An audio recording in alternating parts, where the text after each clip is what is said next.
Warning! The root's on fire! You're about to experience the most high-octane, pedal-to-the-metal controversial show of your life. Please buckle up and hold on tightly. This station is not responsible for injuries. This is Wayne Allyn Root, raw and unfiltered, with America's favorite conservative rock star. Direct from the entertainment capital of the world, Las Vegas. What time is it? It's time for war!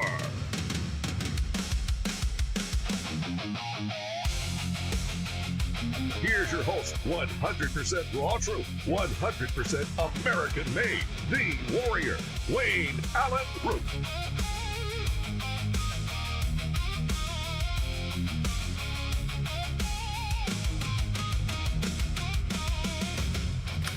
All right, Wayne Allyn Root, the root's on fire. I just made it by 30 seconds to my own show.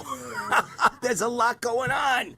There's a lot of news and a lot of work, and I run businesses and 4 kids, a wife, an ex-wife, a dog.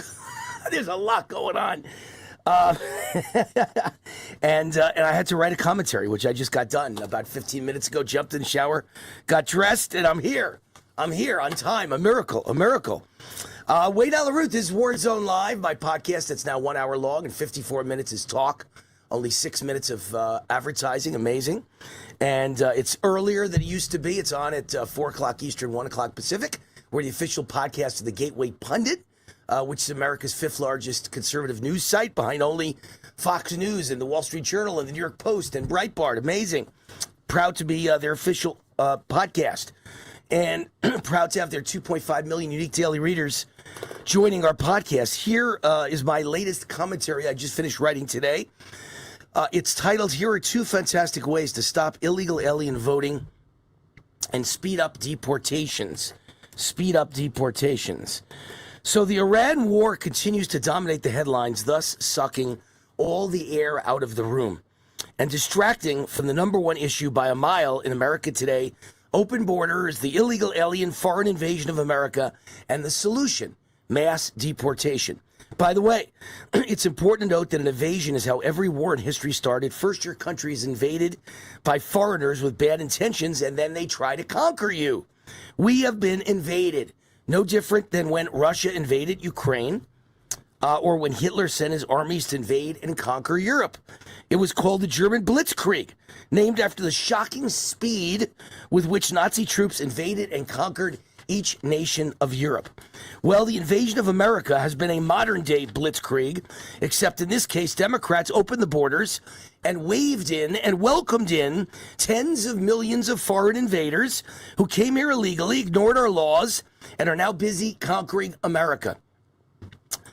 As a conservative MAGA TV, radio, and podcast host, I'm known for my creative solutions to America's problems. Anyone could talk and rant and complain, although I think I do it better than most. But I come with solutions, and that's what sets me apart from the rest. I really know no other conservative hosts who have solutions. Here are 2 of them for President Trump to use to build the wall and deport them all and make America great again. Solution number 1. House Speaker Tip O'Neill once said, "Money is the mother's milk of politics. Money also makes the world go round." You've heard that saying, right? America's foundation is capitalism. Everyone is greedy. Everyone wants to make money. So how do you motivate Americans with money? Offer them a reward to help you get the job done. Offer them money to get the job done. And based on that theory, the FBI and the police have offered rewards for the capture of criminals for more than a century now, probably 2 centuries. Think of the Wild West. Our government offered rewards and bounties for criminals, dead or alive, right? Lawmen and bounty hunters were motivated to risk their lives to hunt down and capture criminals. Why? To collect the reward. Let's not be naive. They didn't risk their lives to do good. They didn't risk their lives to make the world a better place. They didn't risk their lives to build America. They risked their lives to make money. Bounties. And by the way, as a side benefit, if you make the world a better place and a safer place and you get rid of the bad guy, good. So it worked then, and it still works today. People turn people in for crimes to collect rewards every day in America. Think about the FBI most wanted list. Think about a criminal in your state or city who's just done something really bad. And what do they say on the news? $50,000 reward for the capture. And whistleblowers turn in major corporate criminals to collect rewards every day. There's even rewards offered by the IRS if you turn in a tax cheat. One of my friends was a banker in Switzerland, and he flew to Washington, D.C., walked into the DOJ with his hands up and his lawyers by his side, and handed them a disc with 17,000 American tax cheats on it who were hiding their money offshore. He was declared a whistleblower by the IRS and received a reward from the IRS, a percentage of every dollar recovered. And the first check my buddy got was for over $100 million. And now he's gotten quite a few more checks, and he's owed overall $1 billion. He's a billionaire. You think rewards are pretty good? You think it was a motivating factor? Rewards are good. So let's start paying rewards to average everyday Americans for reporting the location of illegal aliens, so we can speed up this mass deportation that is not going fast enough. Deputize the whole America. Turn every American-born citizen into a bounty hunter. ICE or Border Patrol or the Department of Homeland Security, or perhaps just the U.S. government, Uncle Sam itself, should immediately offer rewards for any citizen who turns in illegal aliens or reports the location of illegal aliens. How about $2,000 for an illegal alien felon of any kind? In other words, if they've committed a crime while in America, separate from being illegal, if they've committed a crime while in America and they're a felon, you get $2,000 for reporting on them, turning them in, reporting where they live or where they work. $3,000 for MS-13 or Tren de Aragua gangbangers. Anyone can tell you where they are. They're in that building across the street. Everybody knows. $5,000 for murderers or rapists. $5,000 for drug traffickers or human traffickers. $7,500 for pedophiles. You know where they are too, right? They're standing outside the fence of a school staring at the children, licking their lips. $10,000 for murderers or rapists. $25,000 for drug kingpins. And how about for any old illegal who has not committed any new crimes, they're just illegally in the country, $1,000 every time you turn an illegal in, which for a family of four would add up to $4,000, or a quick $6,000 for a family of six. Say you turn in a home with 20 illegals living inside, that's $20,000. You'll make that in one shot. All rewards will be paid after the illegal is either convicted or deported. The moment they're gone, we pay out. Anyone want to collect an easy $3,000 or $5,000 or $10,000 or $20,000? Start reporting the location of illegal aliens. No illegal will be safe. The whole America will become whistleblowers. There will be nowhere to hide. Once they realize they're no longer safe anywhere in America, guess what will happen? Most illegals will self-deport. By the way, tie this into the fact that we should offer them money to leave. So now everywhere around you, everyone is a whistleblower. Everyone's ratting you out. Everyone's turning you in. Your landlord's going to turn you in to make the money. Your employer's going to turn you in. Your fellow employees are going to turn you in. The post office is going to turn you in. The police are going to turn you in. Your neighbors are going to turn you in. You're dead. So you might as well self-deport and collect the money. Instead of them getting a reward, you self-deport, you get the reward. This will work like a charm. Once they realize they're no longer safe anywhere in America, I repeat, most illegals will self-deport. All right, and for those who say to me, Wayne, that's a lot of money to pay out. First of all, the U.S. government has printing machines. It really doesn't matter at this point. And you can make up any number for any government program. They just print and print and print. Why not print so middle-class people make lots of money by turning in illegals? That's number one. Number two, I said this on yesterday's show. Let's talk about how much illegals cost. A typical illegal alien, with a spouse, comes to America, and let's say they have two kids. Forget about 4 or 6 or 8 kids, which a lot of them have. Let's just say they have 2 kids.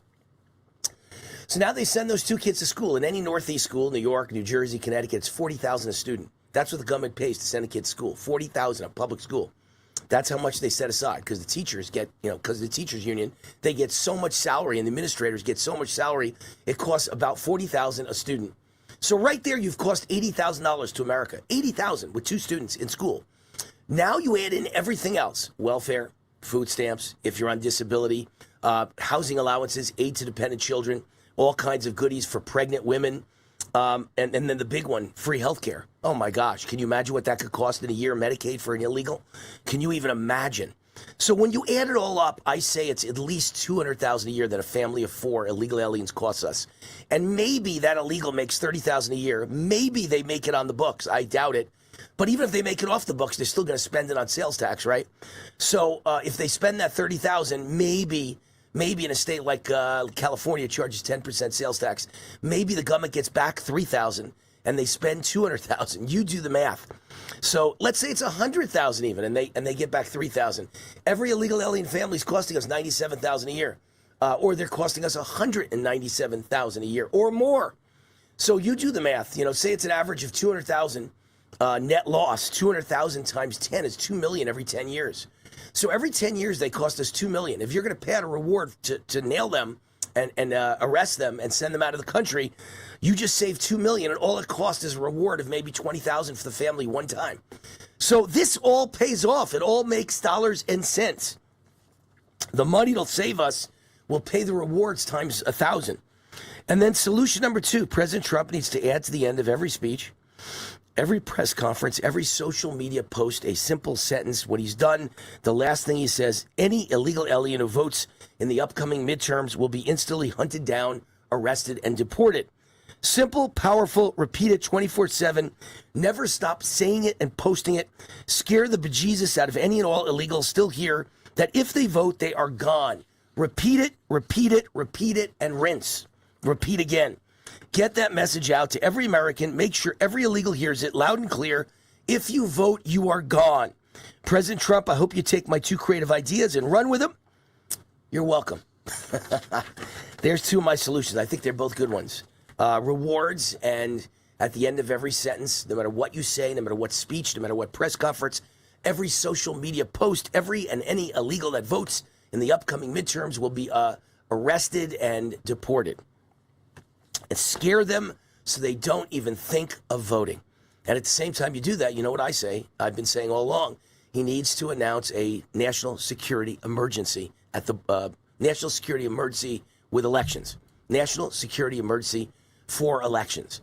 And there's nothing Democrats can do about it. You can't sue. You can't take them to court. It's already been ruled by the Supreme Court in 1983 or 4. I can't remember which one it is.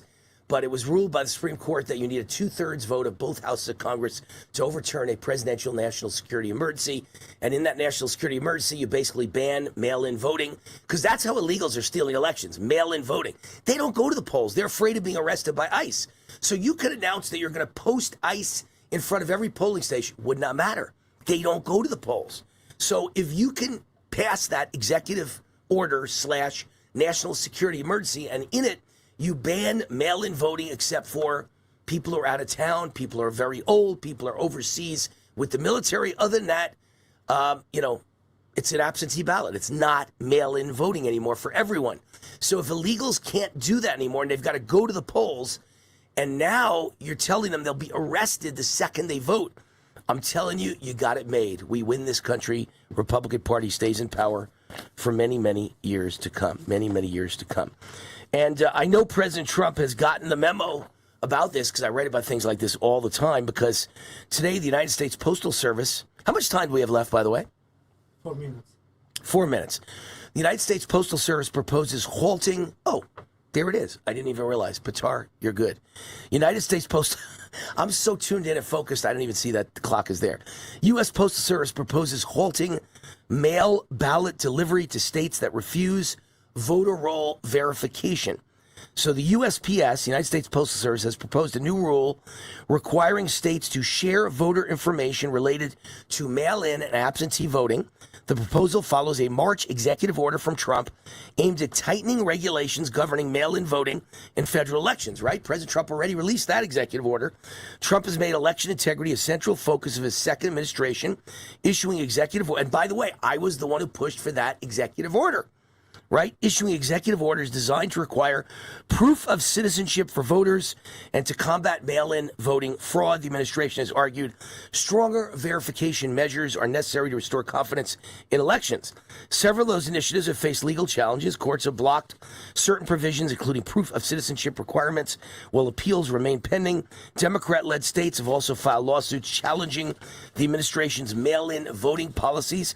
Of course they are, because they can't win without it. I keep giving the example, but I'm going to keep doing it because, I wrote the book Trump Rules, and I believe in the rules I've learned from President Trump. And one of the first rules is repetition. The more you repeat something, the more it's branded, the more it's fact, the more people remember it forever. It becomes memorable. And so Trump Rules, that was one of the big Trump rules. And I just lost my train of thought. I can't even remember what the rule was. Oh, gosh. Wow, that's the first thing that's happened on TV in a long time. So as the litigation continues, the Postal Service has moved forward with a proposal directing states and the U.S. Postal Service to coordinate on identifying eligible mail-in and absentee voters. Under the proposed rule, states would submit lists of voters requesting mail-in ballots along with personalized barcodes assigned to each ballot. Oh, I know what it is. It just came to me again. Good. So it was just, I've said this like several days in a row. What's today, Thursday? I've probably said it 4 days in a row. Mm-hmm. If you're in a classroom and the college professor says you can't cheat anymore, and half the class or a third of the class or a fourth of the class starts throwing pencils and pens at the teacher to take his eye out, and starts literally throwing their chairs at the teacher and starts taking their desks and smashing the windows and throwing them out the window and setting fire to them, they're cheating. You don't have to be a genius to figure out they're cheating. The Democrat Party is so scared of proof of citizenship and a ban of mail-in voting and voter ID, it's clear they're cheating. Do you understand that? Clear they're cheating. So if the U.S. Postal Service halts mail ballot delivery to states that refuse to update their voter rolls and use proof of citizenship to tell us which ones are really legally able to vote, we're going to win the midterms. Not to mention a little bit of help from the Supreme Court that ruled you can't gerrymander anymore for minority districts. So we're going to pick up about, let's say, 8 to 10. I did say 10 originally, but I'll say 8 to 10. 8 to 10 seats will flip from Democrat to Republican by this midterm. That's a 20-seat flip. If you get all 10, it's a 20-seat flip. And another 10 in 2028. And in 2030, we get the census. And so many millions of Americans have moved. Turn off the music, Daniel. I'm just going for another minute here.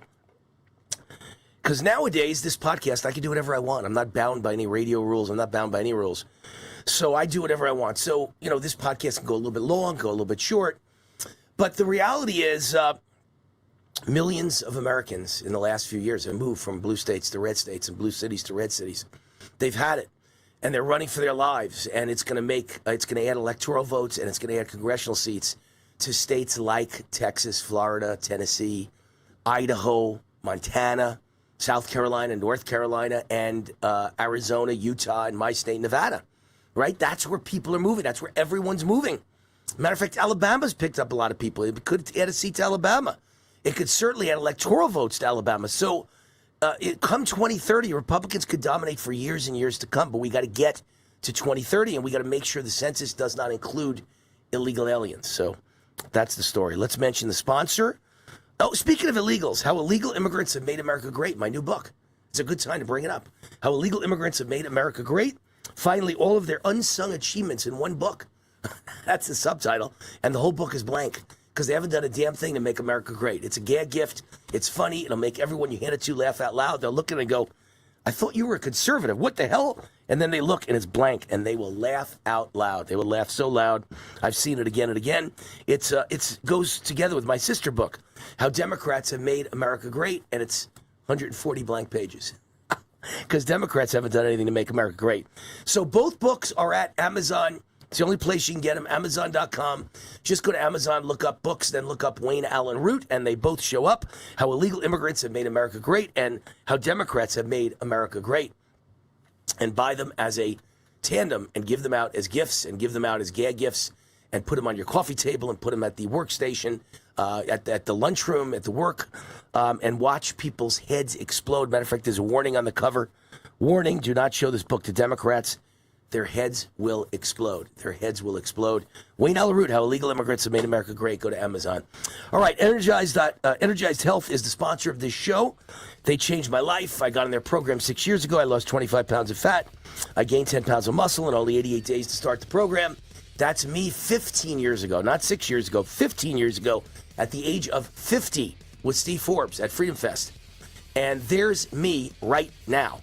Amazing. There's me right now in the gym, about to be 65 years old. I turned 65 on July 20th. I am looking better than when I was 50. I've reversed aged over 15 years because of Energized Health.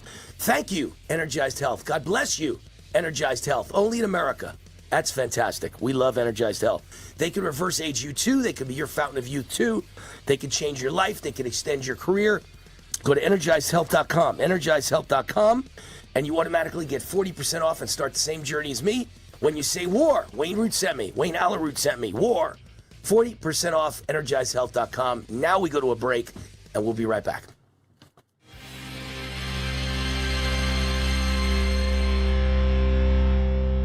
All right, Wayne Allyn Root, I am joined by Gordon Bond. What an honor. Owner of Bond Arms, one of the great gun manufacturers, all made in the USA, all made in Texas. His website is GetBondArms.com. Gordon, what makes Bond Arms different from any other gun manufacturer? Well, when my brother started the company a long time ago, the regular Derringer, let me see if I can get it in the picture here, was basically known as a cheap, dangerous throwaway gun. This is a 1865 model. Derringers have been around forever. And what he did was take a dangerous gun and just made it very cool by better materials, trigger guard, interchangeable barrels, solid stainless steel. And Wayne, like you saw at the show, people love picking them up and just holding them. And it's just like they pick it up and it's like, wow, this is like a real gun.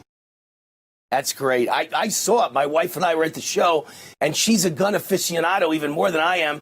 And she said it was the best booth at the entire gun show out of thousands of booths was Gordon's booth, Bond Arms. To celebrate America's 250th anniversary, Bond Arms is releasing the American 250 edition handgun at a special price only for my fans. Tell us about it. So one thing that we wanted to do, when I graduated in 1976, it was the bicentennial, and that's all they talked about all year long. And so when this 250th anniversary was coming up, we really wanted to do something special on this. And what you're seeing on the screen right now is the stainless steel version.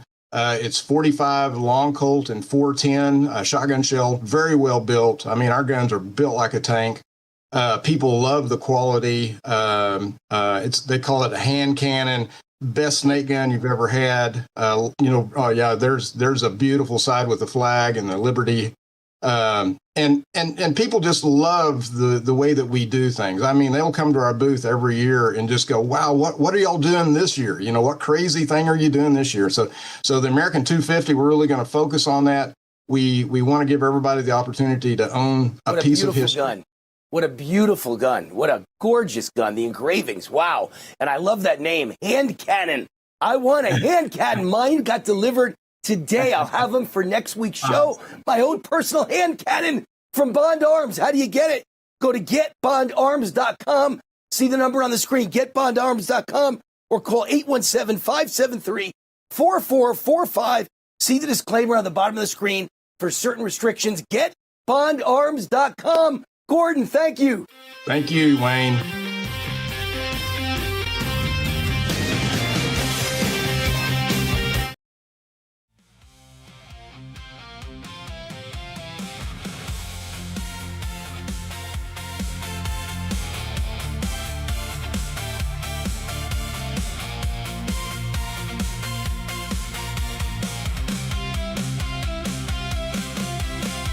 All right, Wayne Allyn Root, of course, the big news is President Trump declares that the Iran war is basically over. He cancels planned strikes.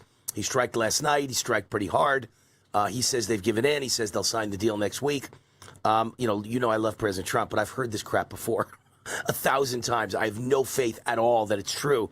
I don't mean that President Trump's lying. I mean that Iran's lying. They say they'll sign the deal, and then they shoot more missiles at Israel and shoot more missiles and capture our boats. And they're just Terrible, terrible people, and their word means absolutely nothing. So I just don't believe one word they're saying. It's very hard to negotiate with people that are complete liars. I believe we have destroyed basically their infrastructure of their country, and they claim everything's fine and everything's great, and they're going to rebuild in 5 minutes, and the mighty United States didn't do any damage, and they're liars, and they've got the liberal media on their side. So, you know, we keep hearing that President Trump's being humiliated, and President Trump doesn't know what he's doing, and they didn't have the right planning for the award. The reality is we've wiped them off the face of the earth. They have no infrastructure anymore and no military anymore. And all you hear is lies from the media, and all you hear is lies from Iran. So hopefully it's the truth this time. Hopefully they will abide by the terms. Hopefully they'll give up their nuclear. Hopefully they'll open up the Strait of Hormuz literally the next day. Stock market's going to go up 2,000 points the next day.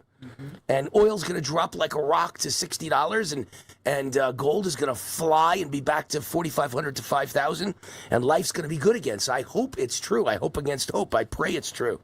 But I don't trust anything that comes from Iran. All right, Zicha Genesis Medicine is the sponsor of this segment. It is the guest segment. Great guest standing by. I've been telling you about Zicha Genesis Medicines to reverse type 2 diabetes and reverse Parkinson's disease and reverse the number one cause of death in the world, small vessel heart disease. This form of heart disease is responsible for 1/3 of the deaths in the world. Now they have a treatment for it, and they have human data to show it's safe and it works. To get this medicine to market, they're seeking investors to fund medical research studies. Zicha is offering investors a royalty of 50% of cash received until they reach 10 times their investment. If you're interested in learning more about this investment opportunity, go to cure-war.com, cure, C-U-R-E-war for Wayne Alaroot. They created a website just for my fans, cure-war.com. Wouldn't it be great to make money and help cure diseases at the same time? Go to cure-war.com. All right. Our guest is standing by, Peter Johnson, expert negotiator and mediator, best-selling author of the new book, Negotiating with Trump. Peter Johnson, welcome to the Wayne Root Show. How are you? Wayne, it's a pleasure to be on with you. Thank you. And I'm just glad, based on what you just showed us, that we're not shirtless right now, because I think you'd put me to shame. Thank you. You know, I wrote a book, so we're in the same club, you and I. wrote a book called Trump Rules. It was written in 2020. It had very bad timing, by the way. I had bad timing. I wrote the book throughout 2020, and then I released it in November of 2020, right after Trump had lost the election, or seemingly lost the election. I don't believe he lost, but seemingly lost the election, was out of office. And I wrote a book called Trump Rules, about the success rules of Trump and how he always wins. And of course, he just lost. So my timing wasn't good, but I've studied Trump since I was a kid at Columbia University. And I was a kid at the age of 18 at Columbia in 1979. So it was 40 plus years ago. I've been studying Trump and everything he does. And I wrote down all the rules of Trump that I believed led to his success and that I've used for my success. So I'm guessing that a lot of things in your book are in common with my book, and I'm guessing I'd really like your book. So let's talk about it. Your book provides President Trump's lessons on power and influence and dealing with extreme bargainers. Right now, Trump's negotiating with Iran. I guess you call them extreme bargainers. What can we take from your book to better understand what's happening in these Iran war negotiations? Well, that's a great question. Let me just step back and say that, first off, I wrote the book exactly why you probably wrote your book, which is he's an incredible case example. We have more data on President Trump across 6 decades of deal making in business and politics that we can draw upon to see where he's done well and where he could be more effective. And like all negotiators, we can all get better at different things. This is what I do. I advise corporations, governments around the world on how to deal with particularly challenging negotiations. So I would just say, President Trump, as I say in my book, people may want to vilify certain things that he does or attack him as a person. This analysis is independent of who he is as a person. It just looks at his influence style and what works and what doesn't work for himself and for the country. And I call him a genius. I call him a genius, by the way, in certain aspects of negotiation. Is Iran working? Is he winning the negotiation, quote unquote? What do you think? Yeah, look, just straight out. I think the U.S. is challenged in Iran. I think it's surprising the U.S. in ways that it didn't foresee. The Strait of Hormuz and the leverage. Trump talks a lot about leverage in The Art of the Deal, as you know. He loves leverage, and he knows that right now Iran's got some leverage in the Strait. So I think on that front, it's not as effective. I think on the nuclear front, just to put this to you, if your neighbor had a needle, and they have a big property, I'm guessing your neighbors, Wayne. If they have a needle and they've hidden it somewhere, this is enriched uranium equivalent, are you better to bomb the heck out of them to find out where that needle is and hope it pops to the surface, or better to try to talk to them firmly and get what you want in a more collaborative way? As much as we may not think the Iranians are good people, as you said, I don't know if I don't feel that way. I don't generalize about people, but I respect that you say that. If you want that from your neighbor, that needle, working with them can be easier than working against them. And I fear that my last book was about nuclear arms, that it may be harder now to get what the president wants on the nuclear front, as well as with the impact on the nation in terms of gas prices. That said, I have told lots of stories of how President Trump has pulled success out of the jaws of defeat, and I would never bet against him. Well, his most successful negotiation, I guess, you would say, is back when he was completely broke. He was a billionaire, but broke. I remember when he was walking, it was the lead story in the New York Post or the Daily News. He was walking down the street, Fifth Avenue, and he had Marla Maples on his arm, his second wife, and she saw a homeless bum, and said, wow, that poor man. And Donald Trump said to her, honey, don't feel bad for him. He's got more money than I do. And she said, what do you mean? He said, he's broke zero and I'm negative $2 billion. So I always thought that was a great line. So he got out of that somehow, some way. He escaped. Yeah. And of course, I've heard people say the reason he escaped is when you owe the bank $1 million, you're dead. But when you owe the bank a couple of $1 billion, they're dead. You're the one who's in negotiating position, right? So he was in good negotiating position. He could have put the banks out of business. So he handled that really smart and he got out of it. Now he's the richest he's ever been. So tell me his best negotiations. You've got some stories. Yeah, I go back to Trump Tower, Grand Hyatt Hotel when you talk about when he was just starting out, how he convinced the city and all this, he stitched together the land for Trump Tower, Grand Hyatt Hotel as well, which was a huge success for him. Some of those earliest deals, I think, were some of his best. He's getting on The Apprentice. And that was a deal that he struck in terms of ownership as well, of a very successful show that allowed him to cement that image of success for the American people. And in polls that were done right up until just before the last election, you can still tell if his followers watched The Apprentice because of how they describe him as a wise businessman who's very successful and would be helpful to the nation in applying those skills. And those who didn't watch The Apprentice talk about his policies that they like immigration. But just incredible that from anchoring the perceptions of the American people, he did that so effectively, even when, as you say, I wouldn't call him a bum personally, but you could do that. You're a friend. He was certainly up against the wall financially and otherwise. I talk about a lot of his strengths, including the psychology of negotiation that he applies in his negotiations, contrast principle, where he starts high, other side starts low, and he ends up maybe in the middle, but also testing limits. And sometimes the reason he tests is because people say yes to him, perhaps unexpectedly, and he gets the deal he wants. That's the upside. The downside, I would say, is his approach based on best negotiation practices can, as you know, and I don't have to tell you, can be very adversarial, very aggressive, overreaching, and it can alienate a lot of people. And it has on the trade front with other nations. And I think that could ultimately hurt the U.S.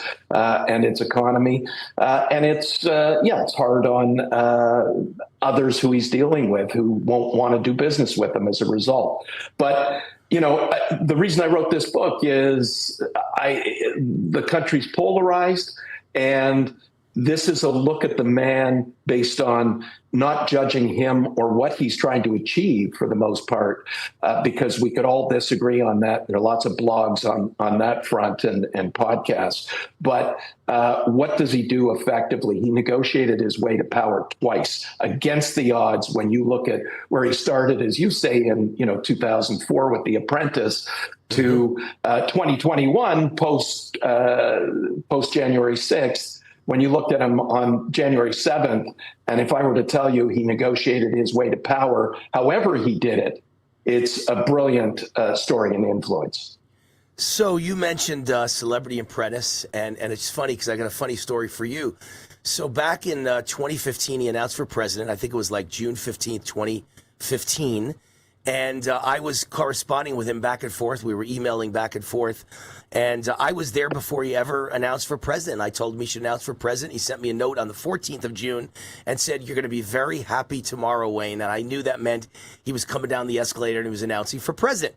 Well, and then he did that. And then within a few days, within a day, I wrote a column at Fox News and I said, "You're looking at the next president of the United States." He was at 1% in the polls.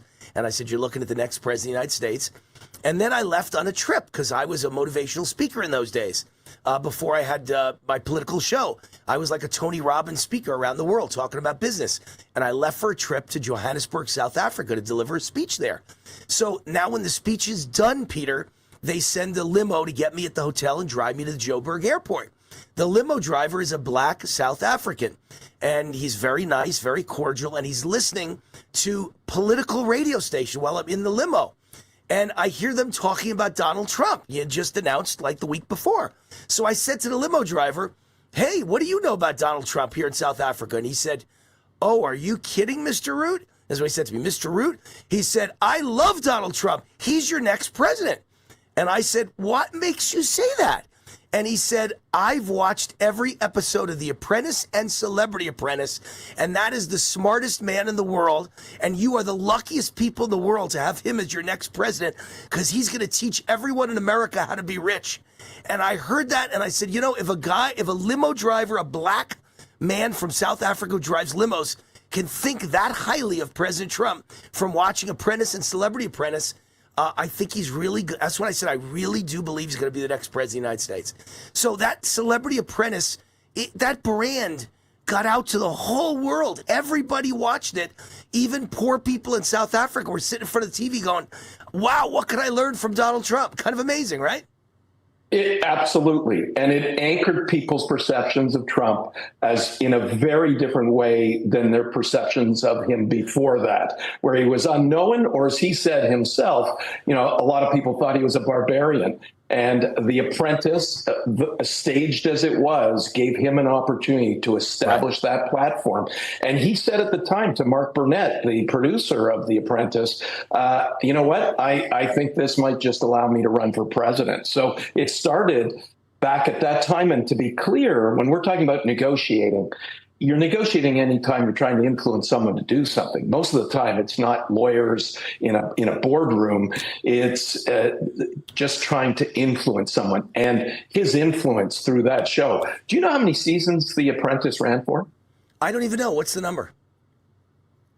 Yes. I'll say like 8 or 9 or 10, somewhere in there. Yeah, which is what the most successful shows, MASH, Friends, Breaking Bad, ran for that kind of 8, 10 seasons, 14 seasons. Wow. Wayne. Wow, and that's amazing. peaking peaking at 28 million people at its most popular. So, Wow. but Trump is a genius when it comes to knowing what kind of vehicle he can use to gain the profile, to be seen successfully, and honestly, to downplay those bankruptcies and some of the challenges before that. Most people aren't really aware of that because it's not something he plays up. He focuses on the positives. You know what I learned from Trump? Some of my biggest lessons. Number one is repetition. Trump, repeats the same phrase again and again and again and again. Make America great, make America great, make America great. And every phrase he's got, he repeats it 50 times in a speech. Because most people go, oh, that's ridiculous. I heard that 49 times before. No, it just doesn't stay in your brain. So you've heard it 20 times and 40 times and 50 times. So I'm a big repetition guy. I heard you say that earlier, before I came on. And, in psychology, we call that anchoring. Right. Yeah. When people have high uncertainty, you establish the certainty for them, whether it's Trump being successful or whatever he's trying to convince Americans of, such as, you notice he did that. America won the war within the first few days. And for his followers and a lot of your listeners, that's what's going to stick indelibly with them, right, more than anything else that's happened since that time. Right. Right. And that's, another one I learned from him. You mentioned some of the failures and bankruptcies, and you said he doesn't like to talk about those. But, look, if you're as bright as Donald Trump and you're as sharp as Donald Trump and you've made billions like Donald Trump, and yet you still failed a lot of times, I think that's a positive lesson. Failure is a part of life. It's a part of business. And it isn't whether you'll fail or not, or if you'll fail or not. You will fail. But you've got to pick yourself back up and move on to the next thing. So Trump failed with Trump Airlines. He failed with Trump helicopters. He failed with Trump, I think it was Trump wine or champagne. Who cares? He succeeded with all the rest. He's a billionaire. You just can't worry about the failures. That's the lesson I learned from Trump. No, absolutely. And versus you, perhaps, he does not like to talk about them because as part of presenting that image of success. Yeah. And I think I identify 4 different interests of his, and one of them is affirming him as a winner and having an impact. And that's core to how he was brought up, how his father wanted to see him as a winner. And I think the president struggles with acknowledging those failures, even if, as you say, they no doubt are part of who he is today and his strengths as well. I think they're a part of everyone. I'm not like him in that way. I've written 20 books. My very first book was called The Joy of Failure in 1997. And it was about the fact that all the success I'd achieved at that stage in life came from the lesson I learned from all the dramatic failures I'd had between 1983 and 1997. I failed a whole bunch. Oh, there it is. Patar, my director, is handed it to me. There's my very first book, The Joy of Failure. Look how young I look. My very first book. I was on the beach in Malibu. I had long hair. The Joy of Failure. So there's a good-looking young man there. I was in those days, long time ago. But I do really believe that failure empowered me. I learned a lot of more lessons from failure than you ever learned from winning and from success. So, and I think I got that from Trump. So even though he doesn't want to admit his failures, I think I got that from him. Last but not least, some call him a genius, some call him a madman. What's your final bottom line on Trump? He's not a madman. He's got his failings on the negotiation front, as we discussed earlier. Right. He's got his strengths. I think anyone who wants to call the president crazy can do so at their own peril. He's crazy like a fox, maybe. But I don't see, in negotiation, it's not helpful to assume someone's crazy because you assume you can't influence them because you can't influence crazy. I think it's much more empowering to assume he knows what he's doing.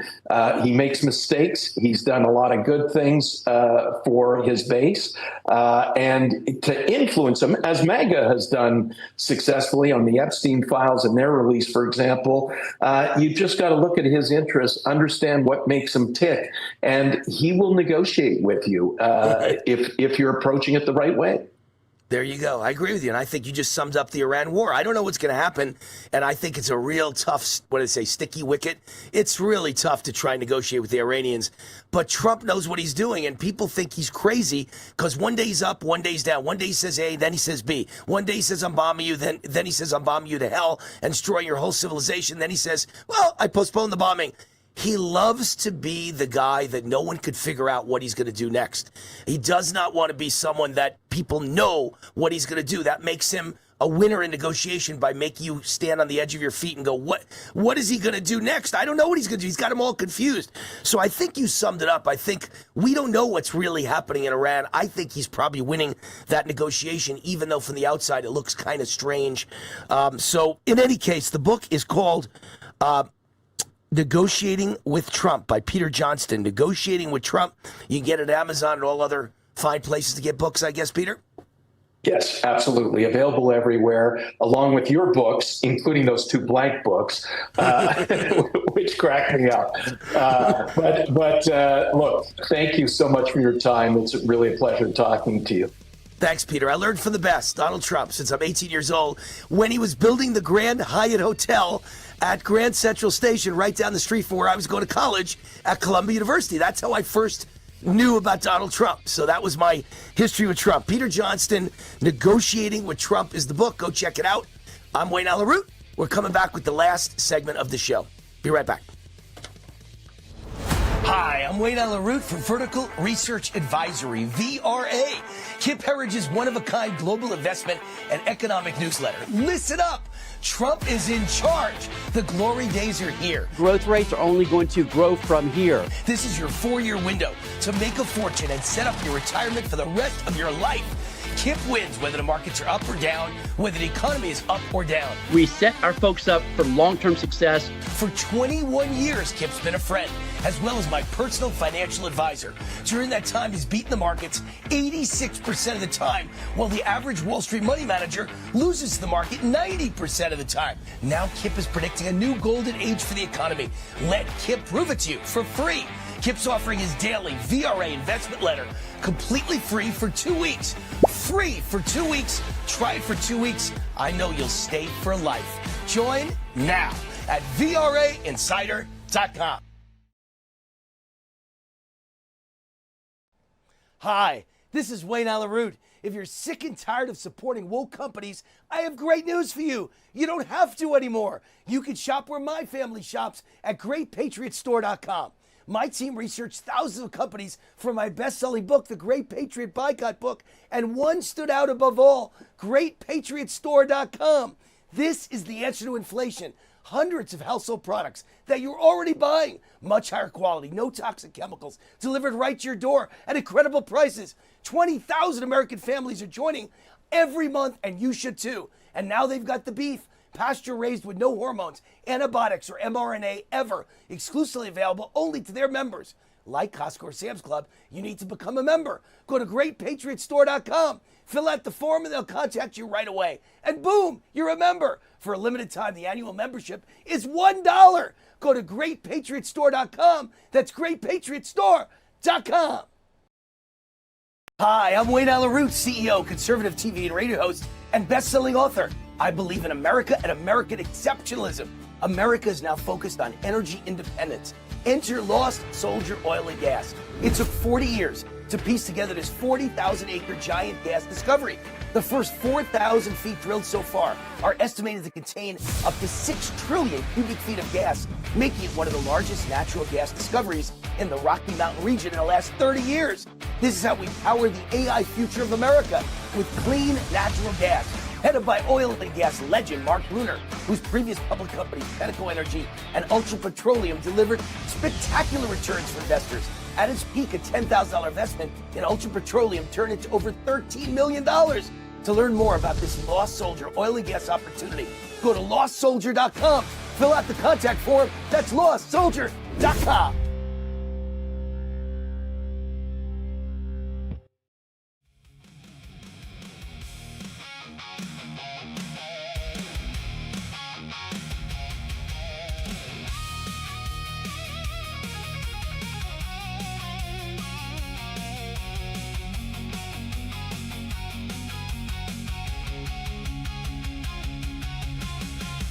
All right, so Wayne Allen Root, the root is on fire. So I saw this story today, and it really caught my attention. California gets 80% of all federal cash for illegal immigrant families. California is home to the lion's share of illegal immigrant families in the entire country, with children who receive federal welfare assistance in 2024. According to a federal report published on June 10th, more than 80% of all nationwide cash assistance to such households was spent in California. The report tracked $759 million in temporary assistance for needy families, temporary assistant needy families, TANF, spent in 2024 on families headed by a parent living in the country illegally. In those cases, the child qualified for federal welfare, even though the parent was excluded from the federal program because of immigration status. So it doesn't, see, that's the whole key. That's why they call them anchor babies, right? You're banned from welfare. You're banned from child allowance. You're banned from housing allowance. You're banned from food stamps until you have a child in America. And then you get all of that. The child is your anchor. Your magic wand. They should call them magic wands, not anchors. The child is like a magic wand. Poof! You get everything. The country gives you the world. We roll out the red carpet because you had a kid. You squatted and a kid popped out. Gee, aren't you wonderful? I mean, it's just ridiculous. Come on, these people are peasants, literally. Illegal aliens are peasants from other countries. They are the poorest people in the world, and they pop out a baby. And maybe they popped out the baby because in the way up through Mexico, they got raped 150 times. And now they have a baby in America from one of those men that raped them. Horrible, horrible thing. I mean, just awful. The fact that Mexico allows that tells you Mexico is our enemy and Mexico is not our friend. And is not a friend of women. And they get raped 100 times on the trip up. Now they have a kid, and that means for the rest of their life they can get all kinds of welfare benefits. Crazy. I'm telling you, I figured all this out, that in America today, the illegals, even when people say they work so hard, they do. They do. I mean, listen, I said this on yesterday's show. When you need your lawn done in Las Vegas, someone's got to mow your lawn. Someone's got to clean your backyard. Someone's got to cut your palm trees. Once a year, you have to have the palm trees cut. And if you don't, it causes massive problems. So you get, and also it hides all kinds of critters and rats and scorpions. So you have to have your palm trees cleaned out. That costs a lot of money. And who do you hire? A gardening company. Gardening company's run by a white guy with a license. And he's American. But he's hired 20 illegals. There's nothing you could do about it. The people who come on your property are all brown skinned, speaking Spanish. You know they're illegal. That's who he hired. That's all he could get to work for him. So, I'm telling you, I talk to these people because the truth is they speak Spanish and English, but they're speaking each other in Spanish. But if you need them to speak English, they do. At least in Las Vegas, they do. And I talk to them, and they all tell me freely they're on welfare, they're on food stamps, their wife's on it. Maybe they don't get married on purpose, and their girlfriend with 3 kids with them gets welfare and food stamps because they're not married and she doesn't have a husband she lists. They get earned income tax credits. They all get Medicaid, free health care. That's what's going on in the United States of America. And it's really serious stuff at this point. And all I could tell you is you think they work hard, but they work hard and they get welfare and they get earned income tax credits and they get Medicaid or Obamacare. It really is that way. So we're getting milked. We're getting completely milked. And most of it is going on in California, and this proves it. The number of TANF cases involving an illegal immigrant parent reached nearly 850,000, or 10% of all cases in 2024, up from nearly 6% in 2021. Low-income American families are held to the federal welfare restrictions that require work participation that are restricted to 60-month lifetime limit. But in the case of TANF, that stuff gets discarded. And California was the primary driver of national totals, according to the report. Unbelievable. In 2024, the state accounted for nearly 60,000 affected households, or about 70% of the national total of illegal immigrant-headed households. The state's annual cash assistance paid to those homes reached about $618 million, or about 81% of the nationwide spending on these cases. The average monthly benefit in California for child-only households with illegal immigrant parents increased from $408 in 2013 to $875 in 2024, an increase of 114%. No other state approached California's combination of scale, concentration, and fiscal impact. Number 2, of course, no shock, is New York with 7,000 households, followed by Massachusetts, 3,700 households. State of Washington, that's shocking, not Washington, D.C., 1,700 households. Anyway, the point is, 80% of all the illegals in America are in California, it sounds like. And that explains a really important thing, a really important question. How did California get that bad, that quick? Because when I moved to California in 1989, there were plenty of illegals there, but California was still a completely red Republican state. Throughout the 60s, 70s, and 80s, red Republican state. Ronald Reagan is the governor. Who came from California? Nixon, Reagan. It was the land of California was the land of Republicans. San Clemente, Nixon's winter White House, West Coast White House. Reagan had his retirement home up in Santa Barbara County. California was a place with lots of Republican voters and influential Republicans. And so how did California become to the point where now no Republican can be elected ever again for the rest of all time? How'd that happen? They opened the borders and brought in millions and millions and millions of illegals. That's the actual game plan for the entire country. Democrats used California as the first test case, and they turned a completely red state into a completely blue state forever by just filling it with so many foreigners that no one will ever vote Republican again in large numbers. The people didn't change, right? California is still filled with millions of Republicans. They just outvoted them by bringing in a foreign population. It's called the Great Replacement, and it's now happening in the whole country. That was the test case for it. California. I got there in 89, and it was still basically a white Republican state with a lot of illegal immigrants working, cleaning your toilet bowls and being your gardeners and being your nannies. But they didn't take over the state. They didn't take over LA in 1989. Okay, but since then, there's been a mass exodus of whites out of California, coming to places like where I live, Las Vegas, coming to Florida, coming to Texas, coming to Utah, coming to Arizona, coming to Idaho, coming to Montana, coming to North and South Carolina, coming to Tennessee. They're moving. A lot of white people left, a lot of white Republicans left, a lot of business owners left. And who kept coming in? Illegals and illegals and illegals and illegals. So the entire demographic changed. It is called the Great Replacement for a reason. They did it, and it made California into a 100% Democrat state. Then once they're in charge, there's no one to watch over a one-party state. They do whatever they want to do. So they cheat and they steal and they rig elections and they steal all the money. And that's what happened to California. And that's what's going on there right now.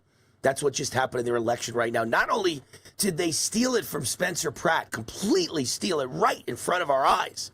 They have no shame. They don't even care. They just couldn't take a chance that he would make it into the runoff because something could happen and he could win. He could catch fire. I mean, he's caught fire in the last month.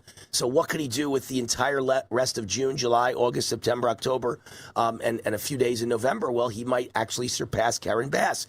They couldn't take that chance, even in a totally blue city. So they made sure they rigged the election with mail-in ballots and no voter ID and illegal aliens voting and homeless people voting, and he was gone. But it was much more than that, you see. In case you don't know, something else happened with all those last ballots that all went to the Rahman lady, who's the total, complete communist, to Karen Bass's socialist. You know, even Babylon Bee noticed, they said there's a runoff in California between, you can either vote for the communist or you can vote for the communist. That was Babylon Bee's comment on who's left in that race. And so, Patar liked that one, my director. And that's the truth. I said it's socialist against communist, and it's really communist against communist. They're both horrible. The lady who burned the city down versus the lady who wants to chase all the rich people out, take your choice. It's all the same thing. But something else happened besides them stealing it from Spencer Pratt. And a lot of people don't realize it. Something was on the ballot. You know what was on the ballot? A sales tax increase in California. From 9.75% sales tax to 10.25 sales tax. It's up a full half point. It was losing on election night, just like Spencer Pratt was winning it in the runoff on election night. And then thousands, tens of thousands of new mail-in ballots were counted, and suddenly Spencer Pratt was out, the communist was in, and the sales tax increase passed. And that goes to effect October of 2026. This October, they're all going to be paying a 0.5 point extra in sales tax to take care of poor people's health insurance. It's a joke. California is a joke. It's one big, giant rape. A ripoff, a rape of rich people. Steal their money and give it to the poor. California thinks they're Robin Hood. But you're not giving it to the poor. You're giving it to poor, illegal foreigners who have no right to even be in our country. So that's what happened in California. That's the real story of California. It was a test case for the Great Replacement, and they proved it worked, and now they've rolled it out to the entire United States of America. How much time is left right now? About 3 minutes or so? Okay. So this will be the last story of the day, or last two stories. Trump warns the U.S. can't live with the shackles of birthright citizenship. The administration has sought to eliminate the longstanding interpretation of the 14th Amendment so as to crack down on birth tourism and anchor babies.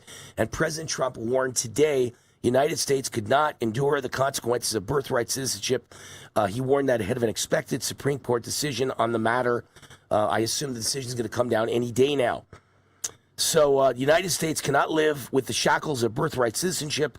It is not economically or otherwise sustainable, and no other country in the world of consequence does it.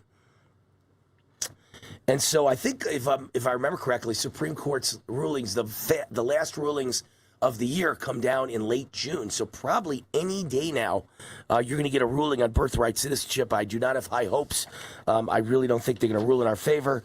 I don't agree with their interpretation. When the Constitution was written, there was no such thing as illegal immigrants, so they didn't write anything that pertained to illegal immigrants. They could not have even, as brilliant as the Founding Fathers were, they could not have thought about what they were writing would apply to people who would break into the country illegally and use our resources up and have babies in order to accomplish that. Nobody thought about that in 1776. So don't tell me the interpretation is they included illegal aliens in the list of anyone who has a baby in the United States of America, because I just don't believe you. So last article of the day, Belfast beheader. So that was in Belfast, Ireland, which is part of the United Kingdom, or considered part of the United Kingdom. So is Wales, so is Scotland. They're all part of the UK. And an immigrant in the street literally was hacking away at a guy's face, cutting his eyes out and ripping his face to shreds and trying to cut his head off. And it was a black immigrant from Africa, and they call him the Belfast beheader. And Nigel Farage says he shouldn't have been in the country in the first place. And the entire Belfast burned down the other night. I mean, all the people were so upset over it. They were burning the illegal immigrants' homes. And Farage backs the Belfast protests and says the beheader should never have been in the country and the citizens want action on migrant crime. If you're not careful, that's going to be the next step in the United States. It's going to happen any day now. You're going to see some illegal immigrant in the street hacking away at somebody's head, trying to cut it off their body and gouging their eyes out. You just don't understand the low quality and the low IQ of the losers that we've let into our country. All immigration is not the same. All people are not the same. All people are not equal. Our country should have standards. You let people in because they're smart and skilled, not because they're unskilled, poverty-stricken losers and criminals and mentally insane. All right, as I say goodnight, let me mention the sponsor of the show. You can lower the music so I can get the sponsor, Intangible Investments. How important is it to own gold? China's central bank just increased their gold reserves for the 18th consecutive month. China's preparing for what's coming next. Are you prepared for what's coming next? But buying gold alone is not enough. You need to buy at the right price, and this is where buyers get misled. Maybe another way to put it is buyers get ripped off. Other gold companies say we only charge 1% over cost. But whose cost are they talking about? The real question you need to ask is, what are you charging me over the spot price? Then compare that answer to Tangible Investments. I've known the guys at Tangible for decades. Tangible has been in business for more than 40 years. They've handled more than $2 billion in gold transactions, and their team brings over 200 combined years of experience. Right now, Tangible Investments is offering gold bullion at just 1% over spot. That's unheard of, and they offer silver as low as 3% over spot. That's unheard of. If you want gold, silver, precious metals, or rare coins from a real firm with real credibility and honest pricing, and you put all that into the grinder with the idea that China is buying the most gold they get their hands on for 18 consecutive months because they know that they are causing a lot of problems. They're going to cause us a lot of problems coming down the pike. Call Tangible right now, 888-330-4351. And gold is down, which is good. You finally get a good price on gold. It's a buyer's market right now. 888-330-4351. I'm buying all I can get my hands on. Now's the time to buy gold. It's not going to be this low ever again. 888-330-4351 or go to the website they created just for my fans, rootforgold.com. That's rootforgold.com. Tell them War sent you and get a great deal, 1% over spot for gold. That's it for tonight's show. I'm Wayne Allyn Root. This has been Warzone Live, the official podcast of the Gateway Pundit. You can find it at thegatewaypundit.com. You can find it at rumble.com. You can find it at talkred.com. You can find it at rootforamerica.com every day at 4 o'clock Eastern, 1 o'clock Pacific. Have a great night. God bless you. God bless Trump. God bless America. The root's on fire. See you tomorrow. Same time, same place. Bye-bye.